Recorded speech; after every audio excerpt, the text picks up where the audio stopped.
রোশনাই ধারাবাহিকে এবার তোমরা দেখতে পাবে নতুন এই নৃত্য প্রতিযোগিতায় রোশনাই তো অংশগ্রহণ করেছে, কিন্তু রঞ্জন কোনোভাবেই রোশনাইকে এই প্রতিযোগিতায় উইনার হতে দিচ্ছে না। আর তারপর এখানে রোশনাইকে সে যা তা বলে অপমান করছে। রোশনাইও তার জবাবে বলে যে আপনার সঙ্গে আমার জীবনে কেবল 3 থেকে 4 বার দেখা হয়েছে, তাহলে আপনি আমাকে কেন এতটা ঘৃণা করেন?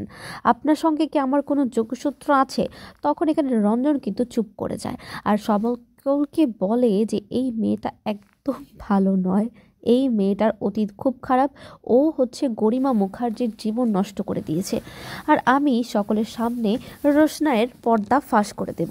তখন রোশনাই বলে আমি এমন কোনো খারাপ কাজ করিনি যেটার জন্য আমাকে সকলের সামনে অপমানিত হতে হবে। আপনি যেটা বলছেন সেটা একদম মিথ্যে কথা। আমি গরিমা দিদির কোনো জীবন নষ্ট করিনি। আমি তাদের জীবন এবং তাদের শহর ছেড়ে নতুন এই শহরে চলে এসেছি নিজের একটা ক্যারিয়ার করার জন্য। তো এরপর কি হতে চলেছে সেটা জানতে হলে তোমাদের দেখতে হবে রোশনাই প্রতিদিন রাত 10:30টায় স্টার।